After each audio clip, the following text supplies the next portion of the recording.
الحمد لله رب العالمين، حمدا طيبا مباركا فيه، ملء السماوات وملء الأراضين، وأشهد أن لا إله إلا الله وحده لا شريك له ولي الصالحين، وأشهد أن محمدا عبده ورسوله الصادق الوعد الأمين، صلى الله عليه وعلى آله وصحبه أجمعين ومن تبعهم بإحسان إلى يوم الدين، وسلم تسليما كثيرا. ما بعد، أيها المشاهدون الكرام، السلام عليكم ورحمة الله تعالى وبركاته، وأهلا بكم إلى حلقة جديدة من حلقاتكم لكل علة عشبة. وعلة اليوم من العلل الشائعة أيضا والمنتشرة كثيرا والمتعلقة دائما بالجهاز التنفسي، خاصة ونحن في زمن أو في فصل يعني تكثر فيه علل الجهاز التنفسي بكثرة، ومن أبرزها السعال، وهو موضوع حلقتنا. فالسعال هو عبارة عن منعكس طبيعي دفاعي وعرض مرضي، أي هو عرض يدل على المرض، وهو وسيلة من الوسائل التي يتخلص بها الجسم من المواد أو الجهاز التنفسي بالأحرى من المواد التي تهيج الممرات الهوائية والجهاز التنفسي بصفة عامة. ويكون السعال أو الكحة كما يسميها بعض الناس بانقباض مفاجئ وعادة متكررة في عضلات القفص الصدري، مما يسبب طرح الهواء خارج يعني الرئة. وفي الغالب السعال يعني يكون كردة فعل دفاعي للجسم لطرد المواد يعني الغريبة التي تتسلل إلى الجهاز التنفسي العلوي أو السفلي. كما أنه يحدث أيضا كردة فعل عند دخول المحسسات التي يتحسس منها الجهاز التنفسي. وكذلك هو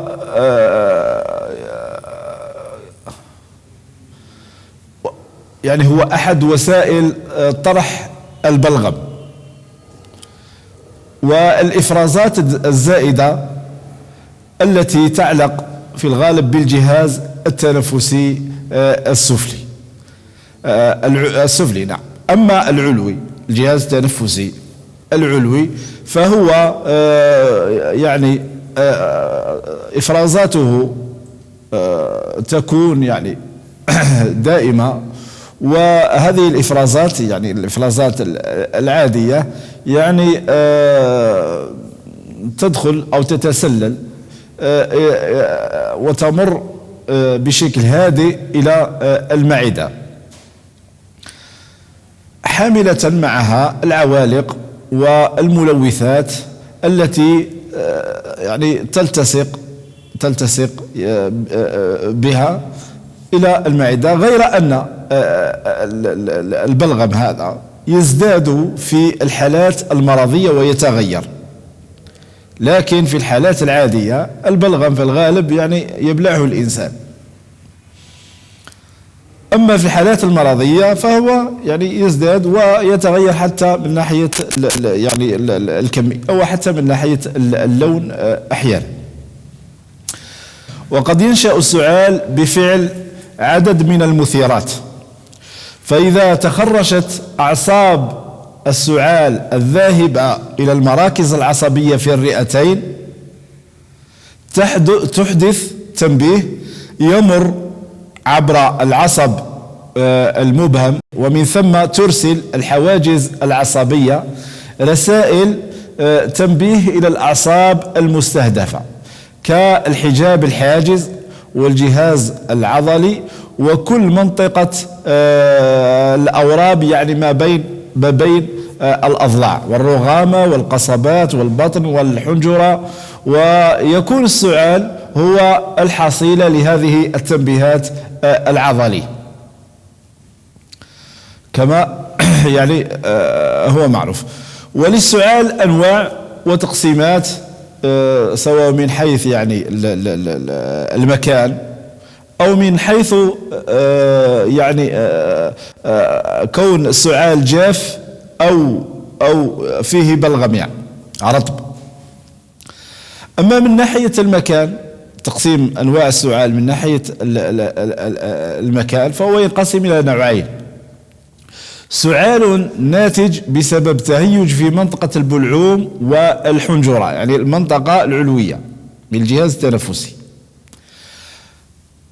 أو النوع الثاني سعال أو كحة ناتجة من الرئتين، يعني منطقة السفلية.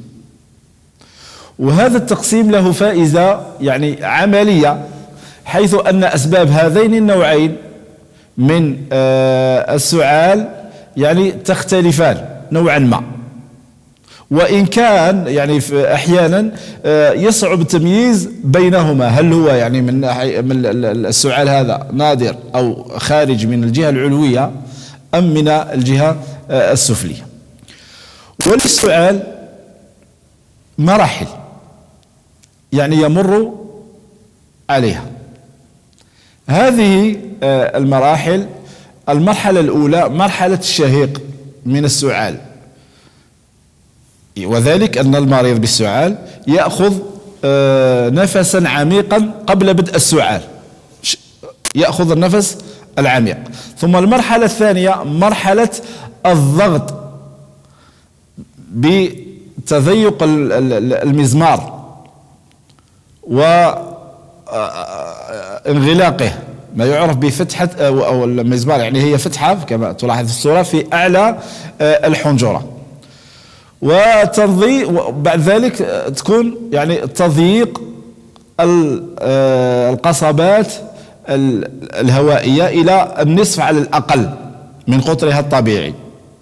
ثم تأتي المرحلة الرابعة، وهي مرحلة الانفجار، حيث ينفتح المزمار فجأة ويقوم المريض إراديا بإعطاء يعني جهد زفيري قوي مع صوت قصير وعالي. والسعال يعني فيه إيجابيات. من إيجابياته، لأن احنا قلنا هو كردة فعل من الجسم كأنه يقاوم، فمن إيجابيات السعال الذي يكون الجريان السريع للهواء في ذلك يعني، وتضيق يعني القصبات المرافق بدفع المخاط الزائد في الطرق الهوائية للصعود إلى الأعلى، حيث يمكن للمريض يعني بعد ذلك أن يبتلعه أو يتقشعه. فهذا المخاط الذي يخرج ويخرج إلى يعني إلى الفم، يستطيع بذلك أن يتخلص منه المريض وكان فيه الأذى، إما أن يتقشعه وإما ربما يبلعه. وعادة ما يظن المريض إذا كانت جرت له هذه الحالة بأنه احتقان أصابه احتقان قصبي خفيف. وإذا كان كما قلت السعال له فائدة في إزالة هذه المفرزات الرئوية، يسمى حينئذ بتسمية السعال المنتج. لماذا سمي بهذا الاسم؟ لأنه ينتج ماذا؟ ينتج شيء يخرج، بلغم يعني يخرج إلى الخارج، خارج الجهاز التنفسي، لهذا يسمى بالمنتج. لهذا ينصح المريض، وهذا في إيجابية يعني، لهذا ينصح المريض الذي يصاب بالسعال باستعمال المنقوعات التي تقشع وتجعل يعني البلغم يخرج إلى الخارج، وتجعل الإنسان يسعل حتى يخرج ما بداخله. من كوصف مثلا المنقوعات والمعقوعات الأعشاب بأنواعها، يعني الدافئة والحساء بأنواعه، وينصح أيضا بزيادة رطوبة الحجرة مثلا، وينصح مثلا بالتبخير ببعض الأعشاب واستخدام البخار، وينصح باستخدام بعض الأدوية العشبية أو الكيميائية المقشعة. لماذا؟ حتى يخرج ما بداخله، لأن فشل المريض في إزالة هذه المفرزات بصورة فعالة قد يحدث عنده أمراض أخرى مثل ذات الرئة مثلا ولا غير ذلك من الأمراض، إذا يخرج هذا الأذى أو هذه الإفرازات التي هي في يعني داخل الرئتين أو في جهازه التنفسي. ولكن هناك أمر سلبي أمر سلبي في ما يخص السعال، وذلك أن عملية السعال بحد ذاتها تسبب سعالا إضافيا. يعني قد يشفى المريض ويبقى هذا السعال سعال إضافي، أو يكون سعال أصلي وسعال إضافي في نفس المرض. بسبب ماذا؟ بسبب تخريش مجرى الهواء. ويعني عندما يتخرج مجرى الهواء فلا شك أنها يعني هذه الحالة تأتي كحة ثانوية، أو يصاب المريض بكحة ثانوية ليست من السبب الأصلي الأول وإنما بسبب ثاني ناتج عن السبب الأول وهو كثرة السعال، فتتخرج المجاري الهوائية فيصبح حينئذ يسعل. لهذا تجد الطبيب في هذه الحالة أو من لهم إلمام بالموضوع يصفون يعني أدوية أو أعشاب مثبطة للسعال يساعد في قطع السعال، لأنه إذا كان السعال عرض في هذه الحالة يعني يكون السعال هو المحفز أو هو المخرج عفوا لبعض الأماكن في الجهاز التنفسي، فيكون يعني قد سبب أذى إضافي للمريض. لهذا توصف بعض الأدوية أو بعض الأعشاب لتثبيط أو التقليل من السعال. فالسعال إذن عملية تحدث لا إراديا، يعني كما قلنا من قبل نتيجة لتعرض الجهاز التنفسي لهجمات يعني خارجية، مثل التعرض لنزلات البرد وغير ذلك كالدخان ونحو ذلك من العوامل الأخرى التي تسبب السعال. على أن هذا الجسم أو الجهاز التنفسي دخله جسم غريب، فيقوم العقل بإعطاء الأوامر للتخلص من هذا الجسم الغريب، وبالتالي يعني تحدث هذه السعلاء التي في حقيقة تهاجم هذه الأجسام الغريبة وتنظف الجهاز التنفسي مما حل به. والسعال من حيث التقسيم هو هناك سعال جاف وهناك سعال يعني رطب فيه بلغم. وفي الغالب يعني ما ينتشر كثيرا، يعني النسبة الكبيرة التي تنتشر خاصة في وقت البرد كوقتنا هذا يعني ينتشر السعال الجاف. لهذا نتكلم قليلا عن السعال الجاف ونتكلم على علاجه بالأعشاب، على أن نعود إن شاء الله تبارك وتعالى ونتكلم عن السعال الرطب أو السعال الذي يصاحبه بلغم. السعال الجاف هو نوع من السعال لا يكون مصحوبا بمخاط، وينتج من وجود التهاب بالمجرى الهوائي والجهاز التنفسي. قد يكون نتيجة لاستنشاق شيء معين يسبب الانزعاج مثل الدخان مثلا كعوادم السيارات ونحو ذلك وغازات، يعني يسبب هذه الحالة. أو حتى غبار أو شيء آخر، يعني يكون هذا هو السبب، أو نتيجة لحساسية، بأن يتعرض الجسم لحساسية ما، أو لأنواع أخرى من الالتهابات الفيروسية، مما يشكل في بعض الأحيان خطر على حتى على يعني حياة الأشخاص. أما أعراضه فهي كثيرة. من أعراضه احتقان وسيلان في الأنف، يعني تحدث التهابات واحتقان، ثم بعد ذلك يحدث سيلان في الأنف. أيضا احتقان مزعج في الحلق، احتقان مزعج في الحلق. كذلك تورم في الحلق نتيجة لحدوث تورم في الغدد اللمفاوية.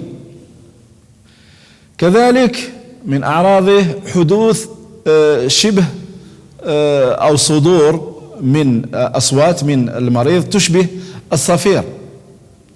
أيضا من أعراضه الشعور بالغثيان، ومن أعراضه ربما يؤدي إلى القيء، يعني يكون هناك سعال ثم يصاحب بعد ذلك قيء.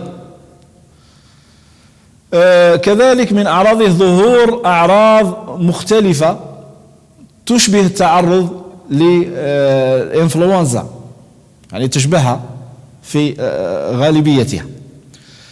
حدوث أيضا نزيف في اللثة، وحدوث التعب والإرهاق، هذه من أعراضه. كذلك من الممكن أن يكون سبب السعال الجاف التعرض لنزلات البرد في المنطقة العليا من الجهاز التنفسي، يعني في مجرى الهواء طبعا. ولكن إذا كان قويا قد يتسبب في خروج البلغم من الرئتين، ولكنه لا يدوم طويلا. فإذا تعدى يعني 3 أسابيع ربما الشهر، في هذه الحالة يجب الرجوع إلى يعني الطبيب لتدارك الأمر. أما الكلام عن الأسباب، يعني أسباب السعال الجاف، التعرض من أهم هذه الأسباب، يعني التعرض لمرض الشاهوق أو ما يعرف بالسعال الديكي أو المرض الديكي الذي يشبه يعني صياح الديك. كذلك التعرض لمرض السل، هذا من أسبابه. نزلات البرد التي هي عبارة عن عدوى فيروسية يتعرض لها الجهاز التنفسي. أو من أسبابه أيضا التعرض لالتهاب جرثومي رئوي. من أسبابه التعرض لمرض فيروسي يتعرض له الأطفال الصغار، وهو ما يعرف بالخانوق. وهناك أسباب أخرى تؤدي لحدوث السعال الجاف، مثل استنشاق الغبار والتدخين، أو حدوث أورام أو سرطانات يعني في الرئة، أو تشنج في القصبة الهوائية أو تهيج فيها. أيضا حدوث التهاب في الطبقة، يعني في الطبقة المحيطة بالرئتين والصدر. أيضا مرض الربو أو وجود ورم في الحنجرة. كذلك ربما تسببه يكون من أسباب حصول تناول أدوية أو أنواع من الأدوية التي تسبب هذه الحالة، مثل الأدوية التي تعطى مثلا من أجل السيطرة على ضغط الدم. كذلك المريء قد يسبب، أو ارتجاع المريء أو ارتجاع المعدة، يعني بأن يخرج من المعدة شيء و يعني يدخل إلى الرئتين ويسبب هذه الحالة.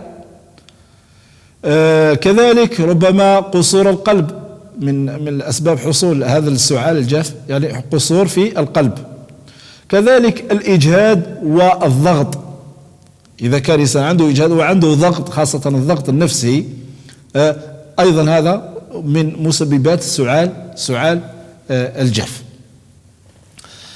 أما العلاج قبل الكلام يعني عن الأعشاب، هناك علاجات طبيعية من أبرزها، لأن السعال في الحقيقة هو كما قلنا من قبل هو عرض لمرض، وفي الغالب السعال ما سلم منه أحد، ولكن ينبغي أن يجعل الإنسان جسمه يقاوم هذه الحالة، حالة السعال، بتعزيز المناعة الذاتية للجسم من أجل مقاومة السعال الجاف، يعني دون الحاجة لتناول الأدوية. فتعرض مثلا الجسم للبرودة يزيده أو يزيد قوة مناعته حتى يعني تدافع عن الجسم، بخلاف إذا ألف الإنسان الدواء، يعني خاصة هذه عند من ألف الدواء يعني سعال طفيف، يذهب إلى الطبيب ويعطيه دواء، وفي الغالب هذا جهاز المناعة هنا يعني لا يعمل، أو يكون به كسل. لهذا إذا ألف الإنسان الدواء يعني بسعال بسيط، يذهب للطبيب ويعطيه دواء، فإنه يعمل على الحد في الحقيقة من المناعة. لهذا يفضل عدم تناول الأدوية الكيميائية في الحالات الطفيفة، واستبداله إذا استدعى الأمر بالأدوية يعني الطبيعية، وخاصة يعني كما قلت في الحالات البسيطة، باستعمال بعض المشروبات أو بعض الأشياء التقليدية الطبيعية التي يستعملها الناس، وهي معروفة كما سنذكر إن شاء الله. إلا إذا استمرت الحالة لمدة أكثر من نصف شهر طبعا، فهناك من ضروري مراجعة يعني الطبيب أو لكي لا يتفاقم الأمر. أيضا من الأشياء التي ينصح بها لعلاج السعال الجاف شرب كميات وفيرة من المياه الدافئة والمشروبات الساخنة يعني، وتناول العسل أو تحليتها بالعسل أو إضافة إليها شيء من الليمون والحوامض بصفة عامة، فهي جيدة لهذه الحالة. واستعماله على الأقل يكون 3 مرات في اليوم، كان يستعمل مثلا إنسان الحامض أو الليمون كعصير دافئ ويحلى بالعسل، يستعمل من 2 إلى 3 مرات في اليوم، فهذا جيد لحالة السعال. أيضا من الأشياء التقليدية في علاج السعال الجاف الغرغرة بالماء والملح، يعني الماء الدافئ يذاب فيه الملح ويغرغر به من 2 إلى 3 مرات في اليوم حتى أكثر، فهذا أيضا مما يعين على التخلص من هذه الحالة. كذلك تناول بعض المنقوعات، كان تناول النعناع مثلا أو الزنجبيل الخام بالعسل، تناول الكركم بالعسل أو استعماله كمنقوع بالعسل. وهناك نباتات كثيرة يعني تعمل على التخفيف من حدة السعال، سنذكرها إن شاء الله تبارك وتعالى. أيضا مما يعين على التخلص من هذه حال السعال الجاف أخذ حمام ساخن لتنظيف المجاري التنفسية وفتح الرئتين واستنشاق البخار الذي يساعد على التخلص من المواد التي دخلت على الجهاز التنفسي. أيضا كما ينصح استعمال الحمامات، يعني أيضا هذه عادة شعبية، يستعملها الكثير من الناس إذا أصيب يعني بالسعال أو يعني بنزلة البرد تجده يلتجئ إلى الحمام، وكثيرا ما تأتي بنتائج سريعة خاصة في بدايته يعني قبل أن يتفاقم الأمر، لأن في هذا البخار فيه ترطيب وفيه طرد لما في داخل الجهاز التنفسي إلى خارج، وفيه يعني تحفيز للجهاز التنفسي على أن يفرز مخاطا، وبهذا المخاط يعني يتخلص مما علق من الأذى في الجهاز التنفسي. هذه يعني عادة شعبية منتشرة كثيرا جاءت بنتائج طيبة، يعني أخذ الحمام الساخن يعني. أيضا كما ينصح باستهلاك المأكولات أو الفواكه الغنية بالفيتامينات بشكل كبير في فصل الشتاء، حيث تتكاثر خلال هذه الفترة الجراثيم. فهذه المأكولات الغنية بالفيتامينات خاصة وأنها تأتي في فصل تكثر فيه الفواكه الغنية بالفيتامينات، يعني هذه الحالة تكثر في هذا الفصل، فصل الشتاء، وفيها العديد من الأنواع الحوامض كلها يعني غنية بالفيتامينات وتساعد على التخلص من هذه يعني الحالة، حالة السعال الجاف. أيضا مما ينصح به مريض السعال الجاف أو السعال بصفة عامة عدم يعني تقاسم الأغذية مع الآخرين. إذا كانوا مرضى فإنهم قد ينقلون له العدوى، وإذا كان هو مريض قد ينقل لهم العدوى. هذا في حالة المرض، عدم تقاسم الأغذية والأدوات التي يكون بها الغذاء يعني. كذلك يجب غسل اليدين باستمرار لمن كان مريض بهذه الحالة حتى لا يؤذي غيره، وينبغي تغطية يعني أخذ الحيطة، تغطية الفم عند العطاس أو السعال حتى لا ينشر هذا إذا كان يعني بسبب فيروسي لا ينتشر في المكان الذي يكون يجتمع فيه الناس فيكون سبب لنقل العدوى. أيضا كذلك ومن الضروري أن يكون الابتعاد عن أي تغيير مفاجئ في درجة الحرارة، وتجنب المواد المهيجة للسعال كالسجائر ونحو ذلك، عليه أن يتجنبها.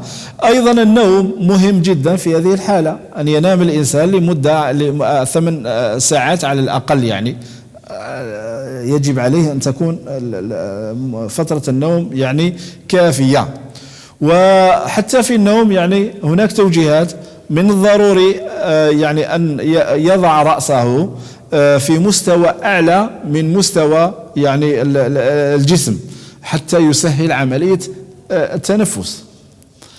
كذلك من الأشياء المهمة والنصائح التي توجه لمرضى السعال أن يحافظوا على محيط رطب، محيط يعني فيه رطوبة، باتباع بعض الخطوات. مثلا إذا كان في مجلسه أو في غرفته ونحو ذلك كان يضع إناء فيه ماء، هذا الماء يعني يتبخر فيعطي رطوبة كذا. أو يفتح مثلا إذا كان هناك حمام، يعني أقصد بالحمام يعني الدوش، يفتح حتى تكون هناك رطوبة يعني تدخل رطوبة لغرفته أو للبيت بصفة عامة،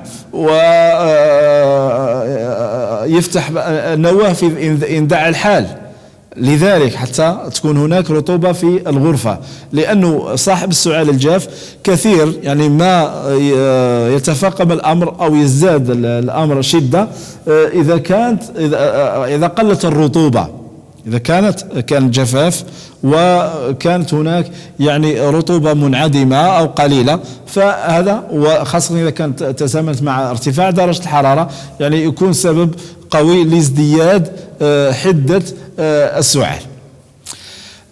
هذه يعني نصائح عامة يعرفها الكثير من الناس، لكنها مفيدة جدا في التخلص من حالة السعال الجاف. أما الأعشاب فهي كثيرة. قبل الأعشاب يعني هناك يعني نحن عندنا في الوسيلة للأعشاب يعني عسل الوسيلة بعصارة 7 نباتات طبيعية. هذا ثمنه زهيد جدا وفي متناول الجميع زايد جدا جدا، لكنه جاء بنتائج رائعة لأنواع السعال، واستعماله يعني نتيجته تكون بعد ساعات قليلة بإذن الله تبارك وتعالى، يعني يتوقف أو يعطي على الأقل نتيجة مطمئنة. وهو عبارة عن عصارة من الأعشاب الطبيعية الشائعة والتي لا ضرر فيها، والعسل هو يعني معروف من الأشياء التي يعني تدفع السعال أو تعمل على درء السعال، وخاصة السعال الجاف. أما الأعشاب قلنا العرق السوس مفيد جدا، وذلك أنه يعمل على تقليل التهيج في مجرى التنفس والحلق ويخفف الاحتقان. والعرق السوس كما هو معروف أنه كورتيزون طبيعي، ويعني طبيعي بمعنى لا ضرر فيه كالكورتيزون الاصطناعي الذي كثيرا ما يسبب أضرار كثيرة. أيضا الزعتر من العلاجات المهمة أو من الأعشاب التي تعالج هذه الحالة، حالة السعال الجاف، فهو يعمل على التقليل من الاحتقان الجهاز التنفسي بصفة عامة وخاصة الحلق. كذلك الزنجبيل الخام الطبيعي خاصة إذا كان مع العسل أيضا هو جيد لهذه الحالة، ويعمل يعني على التقليل من الاحتقان وتنظيف الجهاز التنفسي بصفة عامة، خاصة إذا كان كما قلت مع العسل. كذلك من الأعشاب النافعة في هذه الحالة القرفة وخاصة إذا أضيف لها حبة الحلاوة يعني اليانسون، أيضا نتائجها سريعة بإذن الله تبارك وتعالى، يعني تقضي على السعال الجاف بأن يستعمل ملعقة صغيرة بين القرفة واليانسون وتوضع في كاس ماء على درجة الغليان، ينقع قليلا، وإذا حلي بالعسل كان أفضل، يشرب 3 مرات في اليوم. هذه أيضا وصفة جيدة جدا لهذه الحالة. نكتفي بهذا القدر، ونسأل الله تبارك وتعالى أن نكون قد وفقنا فيما قلنا، وصلى الله وسلم على نبينا محمد وآله وصحبه وسلم.